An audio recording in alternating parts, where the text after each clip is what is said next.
नमस्कार student, welcome to weekly current affair. ये top 20 question है जो 7 से 13 अप्रैल तक के होंगे। ये सभी क्वेश्चन एसएससी, बैंक, रेलवे इत्यादि एग्जाम के लिए मोस्ट इंपोर्टेंट क्वेश्चन है। तो आइए वन टू वन सभी क्वेश्चन को एनालिसिस करते हैं। पहला क्वेश्चन मोस्ट इंपोर्टेंट क्वेश्चन है ये। विश्व का सबसे बड़ा नवीकरणीय ऊर्जा पार्क किस राज्य में स्थापित किया गया है? गुजरात स्टेट में। देखिए, गुजरात के कच्छ वाले क्षेत्र में एक क्षेत्र है खाबड़ा, और यहाँ पर अडानी ग्रुप के द्वारा दुनिया का सबसे बड़ा रिन्यूएबल एनर्जी पार्क बनाया गया है। इसमें सोलर एनर्जी के थ्रू बिजली प्रोडक्शन किया जाएगा। रून वैश्विक यूनिकॉर्न सूचकांक 2024 के अनुसार वर्तमान में भारत में कुल कितनी यूनिकॉर्न कंपनियां रह गई हैं?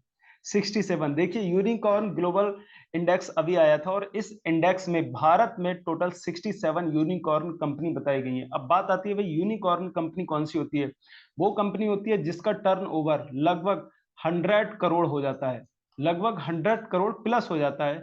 उस कंपनी को यूनिकॉर्न का स्टेटस मिल जाता है। देखिए, अभी जो इंडेक्स आया है इसमें अमेरिका में लगभग 703 यूनिकॉर्न कंपनी है, इस स्थान पर ये प्रथम रैंक पर आता है। और चीन 340 यूनिकॉर्न के साथ सेकंड प्लेस पर आता है, जबकि इंडिया अभी भी वर्ल्ड में थर्ड, दुनिया का सबसे बड़ा तीसरा यूनिकॉर्न कंट्री है। लेकिन अगर मैं बात करूं पिछले साल की 2023 में भारत में थी 68 यूनिकॉर्न। अब बात आती है कि यूनिकॉर्न जो इंडेक्स आया इसमें दुनिया की सबसे बड़ी घाटे में जाने वाली कंपनी है बायजूस। सभी ने इसका नाम सुना होगा भाई, बायजूस। देखिए, बायजूस जो कंपनी है, ठीक है ना, रविंद्र बायजूस की है। और पिछले साल 2023 में आप सोचिए इसका टोटल नेटवर्थ था 22 अरब डॉलर। कितना था? 22 अरब डॉलर। और इस साल इसका 1 अरब डॉलर से भी कम का टोटल नेटवर्थ रह गया, यानी कि इतनी जल्दी कोलैप्स करने वाली ये दुनिया की पहली यूनिकॉर्न कंपनी है। चलिए भाई, अगला क्वेश्चन देखते हैं। Question number 3। विश्व साइबर अपराध सूचकांक 2024 में भारत को कौन सी रैंक प्राप्त हुई है? 10वीं रैंक। यह सूचकांक शोधकर्ताओं की एक अंतरराष्ट्रीय टीम के द्वारा तैयार किया गया था। इसमें लगभग 100 कंट्री शामिल थे। दुनिया के सबसे ज्यादा साइबर क्राइम जो देखने को मिलता है वो रशिया में मिला है। यानी कि जैसे कि ऑनलाइन फ्रॉड के माध्यम से पैसे वगैरह निकाल लेना, ये तमाम प्रकार के फ्रॉड होते हैं सबसे ज्यादा दुनिया में रशिया में। सेकंड प्लेस पर यूक्रेन, थर्ड प्लेस पर है भाई चाइना, और चौथे स्थान पर आता है अमेरिका का नाम। देखिए, जिस कंट्री में जितनी ज्यादा एडवांस टेक्नोलॉजी होगी उस कंट्री में उतने ही ज्यादा फ्रॉड टाइप के मामले देखने को मिलेंगे। फिलहाल में इस इंडेक्स के अनुसार इंडिया की रैंक आपको याद रखनी है, और इन तीनों चार कंट्री के इंडेक्स भी आपको रैंक याद रखने हैं। चलिए भाई, अगला क्वेश्चन देखते हैं। Question number 4। केंद्र शासित प्रदेश लक्षद्वीप में शाखा खोलने वाली भारत की पहली निजी बैंक कौन बन गई है? एचडीएफसी। देखिए, एचडीएफसी ने अपनी पहली ब्रांच लक्षद्वीप में ओपन की है, यानी कि लक्षद्वीप में अभी तक कोई भी प्राइवेट बैंक की कोई ब्रांच नहीं थी। एचडीएफसी इंडिया की पहली ऐसी बैंक होगी जो लक्षद्वीप में भी अपनी एक ब्रांच ओपन कर चुकी है। आइए कुछ लक्षद्वीप के बारे में समझ लेते हैं और एचडीएफसी के बारे में भी। देखिए, एचडीएफसी ने लक्षद्वीप की राजधानी कावारत्ती में अपनी एक ब्रांच खोली है। बात करें तो एचडीएफसी भारत में सबसे ज्यादा ब्रांच वाली प्राइवेट बैंक है, यानी कि भारत में अगर सबसे ज्यादा किसी निजी बैंक की ब्रांचेस हैं तो वो है एचडीएफसी कंपनी। इसकी स्थापना 1974 में हुई थी। अगर मैं बात करूं भारत में सबसे ज्यादा पब्लिक सेक्टर बैंक के रूप में देखा जाए तो किसकी ब्रांचेस मिलेंगी देखने को? एसबीआई की। भारत में सबसे ज्यादा ब्रांचेस सरकारी बैंक के रूप में एसबीआई की हैं।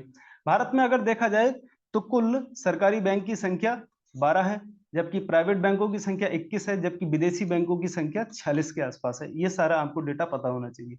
चलिए भाई, अगली बात करते हैं क्वेश्चन नंबर 5 की। बहुत इंपोर्टेंट क्वेश्चन है, क्वेश्चन 5 को स्टार बना के रखिएगा।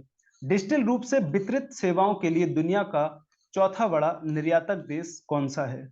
भारत। ये भारत के लिए बहुत ज्यादा खुशखबरी वाली खबर है, क्योंकि अमेरिका, ब्रिटेन और आयरलैंड इस मामले में पहले, दूसरे और तीसरे स्थान पर है, और वहीं चौथे स्थान पर भारत है। यानी कि भारत डिजिटली जो सेवाएं हैं, जो सर्विसेज हैं, उनको दुनिया भर में प्रोवाइड कराने के मामले में इस रैंक के आधार पर चौथे स्थान पर आता है। 2023 में भारत की डिजिटल रूप से जो वितरित सेवाएं थी उनकी कुल इनकम जो थी, टोटल निर्यात जो किया भारत ने, वो लगभग 257 बिलियन डॉलर का था।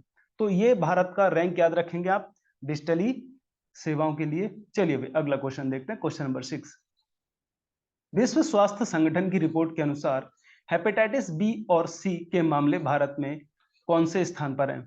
दूसरे स्थान पर। आप देखिए, ये इंडेक्स बहुत ज्यादा बहुत ज्यादा इंपॉर्टेंट है किसी भी एग्जाम के लिए, क्योंकि हेपेटाइटिस बी और हेपेटाइटिस सी के मामले में भारत दुनिया में दूसरे स्थान पर है। तो भैया पहले स्थान पर किसका नाम आता है? हमारे पड़ोसी देश चाइना का नाम आता है भाई पहले स्थान पर। देखिए हेपेटाइटिस मामले में WHO की ग्लोबल हेपेटाइटिस रिपोर्ट 24 के अकॉर्डिंग सबसे ज्यादा मामले चीन में पाए गए हैं। हेपेटाइटिस वायरल इन्फेक्शन के कारण होता है, यानी कि वायरल इन्फेक्शन के कारण होता है, जैसे कि एक दूसरे के टच होने से, दूषित भोजन से, दूषित पानी से, ठीक है ना, हम बात करें ड्रिंकिंग वगैरह करने से वगैरह भी ये हो जाता है। अब बात करते हैं कि ये हेपेटाइटिस वायरस जो होता है वो कितने प्रकार का होता है। इसके 5 स्ट्रेन होते हैं। अब देखिए A B C D ये 5 टाइप का होता है, ठीक है ना।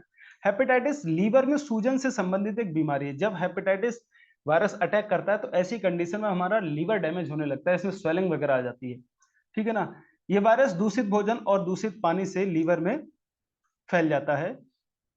वर्तमान में भारत में हेपेटाइटिस बी का टीका उपलब्ध है, लेकिन हेपेटाइटिस सी का टीका उपलब्ध नहीं है। नेक्स्ट क्वेश्चन, हाल ही में विदेश मंत्रालय ने किस देश के सितवें बंदरगाह को पूर्णतः भारत के नियंत्रण में संचालन की अनुमति दी है? बहुत इंपॉर्टेंट क्वेश्चन है, छाप लो इसे। TCS और RO टाइप के एग्जाम में ऐसे ही क्वेश्चन पूछे जाते हैं।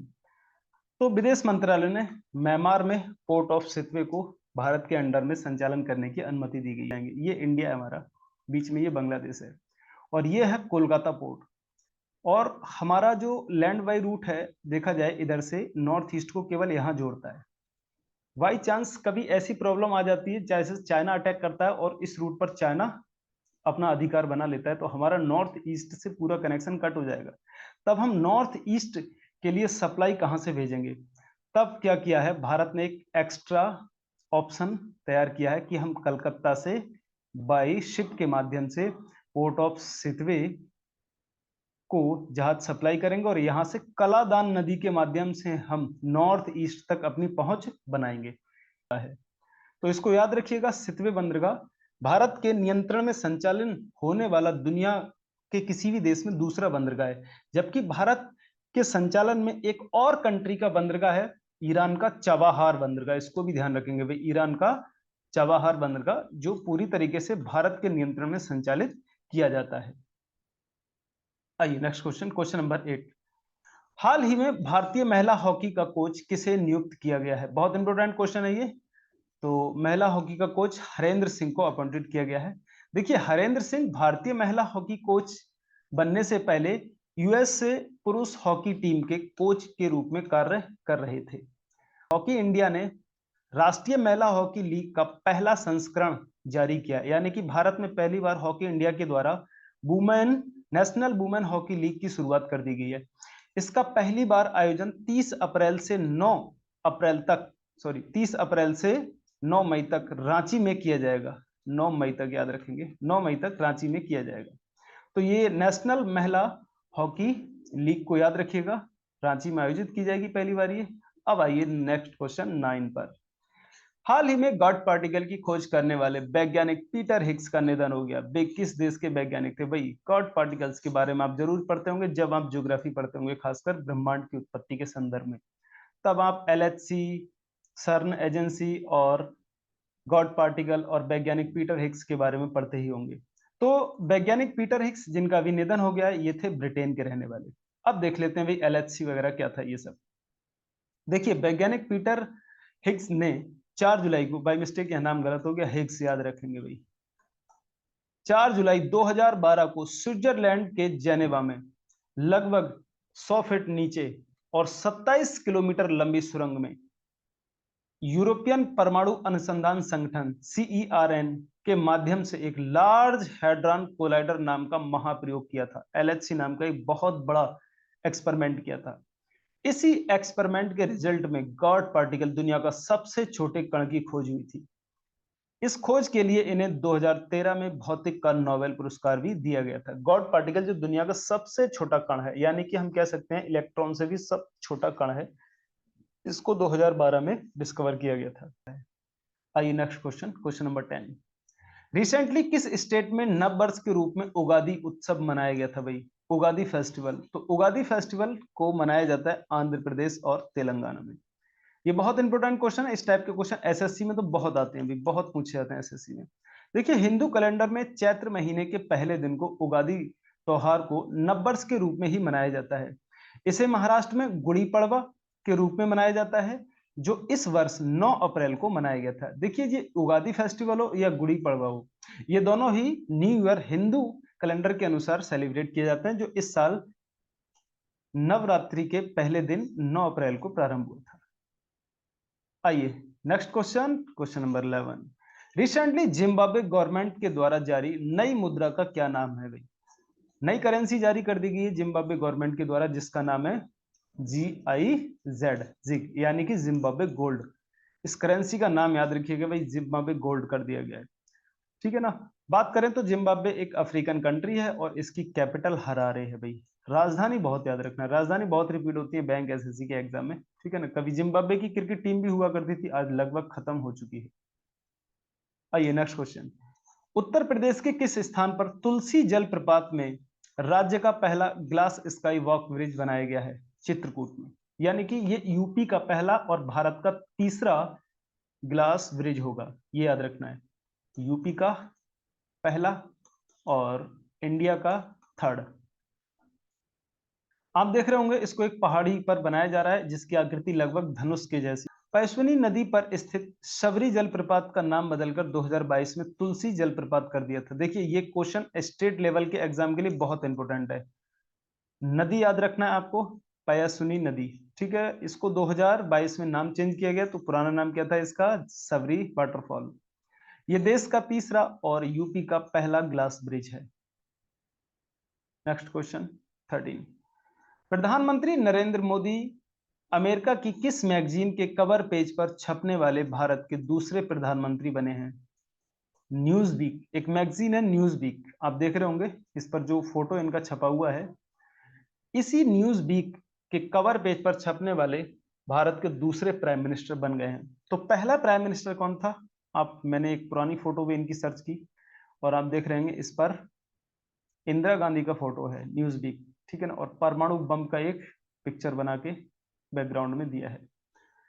देखिए, न्यूज वीक अमेरिका की एक वीकली मैगजीन है जो प्राइम मिनिस्टर नरेंद्र मोदी से पहले 1966 और 1969 में 2 बार पूर्व प्रधानमंत्री इंदिरा गांधी की फोटो भी छाप चुकी है। यानी कि अभी तक इंडिया के केवल 2 ही प्राइम मिनिस्टर इसके कवर पेज पर पब्लिश हुए हैं। तो एक जीके का क्वेश्चन तो बन जाता है, ठीक है, तो इसलिए इसको याद रखिएगा। अब बात करते हैं क्वेश्चन नंबर 14 की स्टूडेंट। विषय के आधार पर जारी क्यूएस वर्ल्ड यूनिवर्सिटी रैंकिंग 2024 में भारत का सर्वश्रेष्ठ विश्वविद्यालय कौन सा है? इस इंडेक्स के अकॉर्डिंग इंडिया का शीर्ष विश्वविद्यालय है जवाहरलाल नेहरू, दिल्ली, नई दिल्ली में ये, जिसको आप जनरली जेएनयू के नाम से जानते होंगे। काफी कंट्रोवर्सी में रहता है जेएनयू, ठीक है ना। तो क्यूएस वर्ल्ड यूनिवर्सिटी रैंकिंग याद रखनी है आपको, और जवाहरलाल नेहरू, ये भारत के संदर्भ में है सर्वश्रेष्ठ, ओके, ना कि वर्ल्ड में। देखिए, QS world university ranking list में दुनिया भर के लगभग 1559 यूनिवर्सिटीज को शामिल किया गया था। इसमें अकेले भारत की 69 यूनिवर्सिटी थी, जो इस बार सबसे ज्यादा थी। क्यूएस का मतलब होता है क्वाक्वारेली साइमंड्स, ये एक ऑर्गेनाइजेशन का नाम है। वहीं बात करें तो आप देखिए, ये तो सब्जेक्ट के बिहाफ पर रैंकिंग की गई है, लेकिन एजुकेशन बेस्ट के आधार पर रैंकिंग दिसंबर 2023 में की गई थी। और उस समय जब क्यूएस वर्ल्ड यूनिवर्सिटी ने एजुकेशन बिहाफ पर यह रैंक जारी किया था, तो उसमें भारत का बेस्ट इंस्टीट्यूट जो था वो आईआईटी बॉम्बे आया था। तो अगर सब्जेक्टिव वाइज बेस्ट पूछेगा तो आपको जेएनयू लगाना है, और एजुकेशन वाइज अगर बेस्ट पूछेगा तो आपको आईआईटी बॉम्बे लगाना है, ओके। चलिए next question, question number 15। Recently Britain ने इंडिया में पहली महिला उच्चायुक्त किसे नियुक्त किया गया है? भाई, ये इतिहास बना है ब्रिटेन के लिए कि ब्रिटेन की कोई भी वुमेन आज तक इंडिया में हाई कमीशन में काम नहीं किया है। पहली बार ब्रिटेन के हाई कमीशन जो कि इंडिया में है, यहाँ पर वुमेन को अपॉइंटेड किया गया, जिनका नाम है लिंडी कैमरून, ओके। तो इनका नाम याद रखना है। वहीं बात करें तो ब्रिटेन के वर्तमान में प्रधानमंत्री ऋषि सुनक हैं, राजधानी लंदन है। आइए नेक्स्ट क्वेश्चन, क्वेश्चन नंबर 16। 9 से 16 अप्रैल तक शक्ति संगीत पर नृत्य का महोत्सव, शक्ति संगीत पर नृत्य का महोत्सव उत्सव का आयोजन किसके द्वारा आयोजित किया जा रहा है? संगीत नाटक अकादमी के द्वारा। ऐसे क्वेश्चन में आपको कंफ्यूज करने के लिए डिफरेंट टाइप के ऑप्शन रख दिए जाते हैं, जैसे एक संगीत नाटक अकेडमी दे दिया जाएगा, एक भरतनाट्यम अकेडमी दे दिया जाएगा और आपको भारत का संस्कृति मंत्रालय दे दिया जाएगा। और जैसे ही संस्कृति मंत्रालय का नाम आया, ऐसे क्वेश्चन तुरंत गलत हो जाते हैं, क्योंकि भाई संस्कृति मंत्रालय का भी यही काम है, संगीत नृत्य कला को बढ़ावा देना, और संगीत नाटक अकेडमी का भी यही वर्क है। चलिए इसका एक्सप्लेनेशन देखते हैं भाई। संगीत नाटक अकेडमी ने शक्ति संगीत और नृत्य महोत्सव का आयोजन भारत के अलग अलग 7 शक्तिपीठ पर आयोजित किया है। इसका उद्घाटन 9 अप्रैल को असम के गुवाहाटी में स्थित कामाख्या मंदिर देवी से प्रारंभ किया गया था, जो 17 अप्रैल को मध्य प्रदेश के उज्जैन में स्थित शक्तिपीठ मां हरिसिद्धि मंदिर में समाप्त होगा। तो असम के कामाख्या देवी से इसका शुरुआत हुआ था और लगभग हरिसिद्धि मंदिर जो कि उज्जैन में स्थित है, यहाँ इसका समापन होगा। आइए नेक्स्ट क्वेश्चन। रिसेंटली प्रकाशित पुस्तक द आइडिया ऑफ डेमोक्रेसी नामक पुस्तक किसके द्वारा लिखी गई है? बुक्स के राइटर याद रखते हैं आपको, सैम पित्रोदा। सैम पित्रोदा के द्वारा ये लिखी गई बुक है, इसका नाम है the idea of democracy. Books बहुत पूछी जाती है जो रिसेंटली पब्लिश हो रखी होती हैं। इस बुक में इंडिया और अमेरिका जैसे कंट्री में डेमोक्रेसी के वर्तमान सिचुएशन और फ्यूचर की चुनौतियों के बारे में लिखा गया है। नेक्स्ट, भारत सरकार ने कितने देशों में सैन्य अताशे की नियुक्ति की है? सैन्य अताशे की नियुक्ति की है 16 देशों में। भाई बहुत इंपोर्टेंट क्वेश्चन है, छाप लो, मोस्ट इंपोर्टेंट क्वेश्चन। तो सैन्य अताशे की नियुक्ति इंडिया गवर्नमेंट के द्वारा लगभग 16 कंट्रीज में की गई है, 16। अब सैन्य अताशे ये है क्या? देखिए, भारत सरकार ने सैन्य अताशे की नियुक्ति उन देशों में की है जिनमें भारत हथियार निर्यात करता है या निर्यात करने की संभावनाएं हैं, जैसे Poland, Armenia, Djibouti, Tanzania, Mozambique, Ethiopia, Philippines इत्यादि कंट्री। सैन्य अताशे में उच्च रैंकिंग वाले सेना के अधिकारी होते हैं जो उन देशों में भारत के दूतावासों में स्थित राजदूत के अधीन कार्य करते हैं। आइए नेक्स्ट क्वेश्चन। रिसेंटली भारत ने अंटार्कटिका में अपना तीसरा पोस्ट ऑफिस किस स्थान पर खोला है? भारतीय स्टेशन पर। भारतीय स्टेशन पर भारत ने अपना तीसरा पोस्ट ऑफिस ओपन किया है। अगर मैं बात करूं खासतौर से देखा जाए तो इसका एक्सप्लेनेशन के माध्यम से समझते हैं जरा। देखिए, इसे 5 अप्रैल को भारत के रिसर्च स्टेशन भारती पर खोला गया था। इसका पिन कोड है MH1718। इससे पहले दक्षिणी गंगोत्री स्टेशन पर पहला पोस्ट ऑफिस और दूसरा पोस्ट ऑफिस मैत्री स्टेशन में 1990 में खोला गया था। देखिए, भारत ने अभी तक अंटार्कटिका में अपने 3 ही रिसर्च सेंटर डेवलप किए। पहला रिसर्च सेंटर था जिसका नाम था दक्षिण गंगोत्री, दूसरा बनाया था फिर मैत्री, और अब वर्तमान में जो रिसर्च सेंटर है उसका नाम है भारती। तो जहां जहां रिसर्च सेंटर बनाए गए थे वहां वहां पोस्ट ऑफिस बनाए गए थे। अब वर्तमान में जो भारतीय रिसर्च सेंटर है अंटार्कटिका में, अब यहाँ खोला गया है। आइए कुछ इंपोर्टेंट फैक्ट है, इसको भी देखते हैं भाई। दिसंबर 1959 में अमेरिका की राजधानी वाशिंगटन में अटलांटा संधि हुई थी। इस संधि के तहत अंटार्कटिका को केवल वैज्ञानिक खोज के लिए ही प्रयोग किया जा सकता है। यहाँ किसी भी प्रकार की मिलिट्री ड्रिल या परमाणु बम का परीक्षण, इस प्रकार की चीजों का प्रयोग नहीं किया जाएगा। ये आपको याद रखना है खास तौर से। तो ये थी जानकारी इस क्वेश्चन से रिलेटेड। आइए अब बात करते हैं नेक्स्ट क्वेश्चन की। हाल ही में तीनों सेनाओं का प्रथम सम्मेलन परिवर्तन चिंतन का आयोजन कहाँ किया गया है? भाई परिवर्तन चिंतन का आयोजन किया गया नई दिल्ली में। देखिए, ये पहली बार ऐसा समिट है जिसमें तीनों सेनाओं का एक दूसरे के साथ सम्मेलन किया गया है, यानी तीनों सेनाएं ज्वाइंट रूप से इकट्ठा होकर इसमें सम्मेलन कर रही हैं। ये परिवर्तन चिंतन इसका नाम है।